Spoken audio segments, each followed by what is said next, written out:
We begin with the third indictment of former President Trump, the second on federal charges. He is accused of trying to overturn the 2020 election and spreading lies that inspired the January 6th Capitol riot. The indictment charging Mr. Trump with 3 counts of conspiracy and 1 count of obstruction. It also lists 6 unnamed co-conspirators. Mr. Trump now set to appear in court for this arraignment tomorrow. Eyewitness News reporter Derick Waller live outside Trump's home in Bedminster, New Jersey, with more on this historic third indictment. Derick, good morning.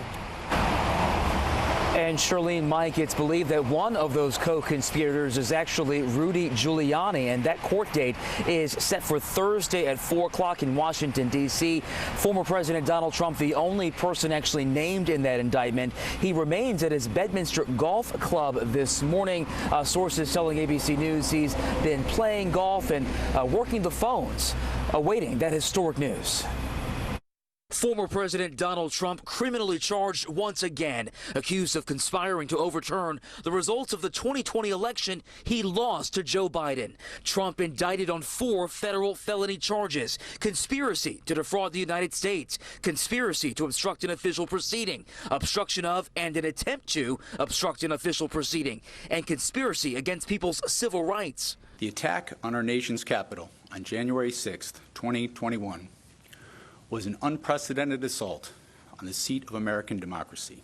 It was fueled by lies. Lies by the defendant targeted at obstructing a bedrock function of the U.S. government. The indictment accusing Trump and 6 co-conspirators of making up a fraudulent slate of electors in 7 states. Those co-conspirators have not been charged and are not named in the indictment. What's very extraordinary about this indictment is that it offers a very sweeping view of what led to January 6th. Former Vice President Mike Pence, who's running against Trump for the 2024 GOP nomination, condemning his former boss, saying anyone who puts himself over the Constitution should never be president. Prosecutors also accuse Trump of trying to compel the Justice Department to conduct sham investigations into election crimes. And he's accused of sending his supporters to the Capitol to obstruct the certification proceeding. We're going to walk down to the Capitol, and we fight.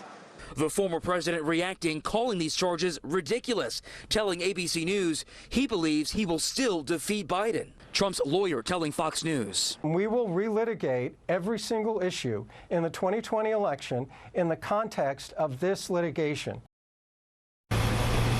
Now, one potential problem for the Trump legal team is the fact that the jury pool is made up of Washington, D.C. residents, and in 2020, Trump won 5.4% of the vote in Washington, D.C. Reporting